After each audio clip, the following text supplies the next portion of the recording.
लाडकी बहीण योजना कधीही बंद होणार नाही आणि सांगतो तुम्हाला, तुम्ही 2100 रुपये बोलले, योग्य वेळी आम्ही जे जे बोललोय ते सगळं पूर्ण करणार. नाना, लाडक्या बहिणींसाठी एकनाथ शिंदे यांची सभागृहात सर्वात मोठी घोषणा.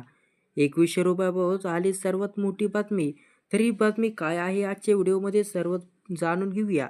तर व्हिडिओ शेवटपर्यंत नक्की बघा आणि व्हिडिओला एक लाईक नक्की करा. लाडकी बहीण योजनेअंतर्गत लाभार्थी महिलांना वाढीव 2100 रुपयाबाबत रुपयांची मदत कधी मिळणार, असा सवाल सभागृहामध्ये उपस्थित केला होता. आता याचं उत्तर उपमुख्यमंत्री एकनाथ शिंदे यांनी सभागृहात दिलं आहे आणि सोबतच याबाबत मोठी अपडेट देखील देण्यात आली आहे. तर बघा, मुख्यमंत्री माझी लाडकी बहीण योजना ही राज्य सरकारची एक लोकप्रिय योजना आहे. ज्या योजनेमुळे लाडक्या बहिणींना 1500 रुपयाचा हप्ता हा महिन्याला दिला जातो. आता या योजनेअंतर्गत लाभार्थी महिलांना प्रत्येक महिन्याला 1500 रुपयांची आर्थिक मदत केली जाते. सध्या पात्र महिलांकडून KYCची प्रक्रिया सुरू करून घेतली जात आहे. आता या प्रक्रियेदरम्यान महिलांना अनेक अडचणी येत आहेत. दुसरीकडे नियमाचं उल्लंघन करून लाभ घेणाऱ्या अनेक लाडक्या बहिणींची नावे लाभार्थी यादीतून वगळण्यात आली देखील आहेत. या सर्व मुद्द्यावर आज 10 डिसेंबर रोजी राज्य विधिमंडळात मोठी खडाजंगी झाली.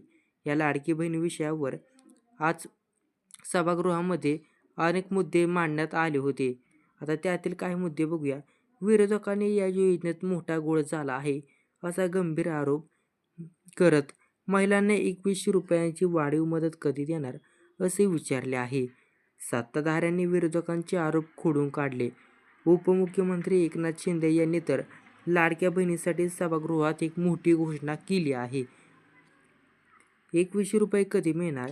विरोधकांनी उपस्थित केलेल्या या प्रश्नांना महिला व बालविकास मंत्री अदिती तटकरे यांनी थेट उत्तर दिलं.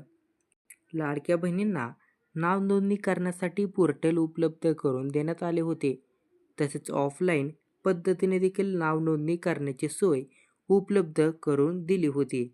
आता यासह लाडक्या बहिणींना 2100 रुपयांची वाढीव मदत कधी देणार असे विचारल्यानंतर एकनाथ शिंदे यांनी योग्य वेळ आली की आम्ही लाडक्या बहिणींना 2100 रुपयेचा लाभही देऊ अशी माहिती त्यांनी सभागृहात दिली आहे.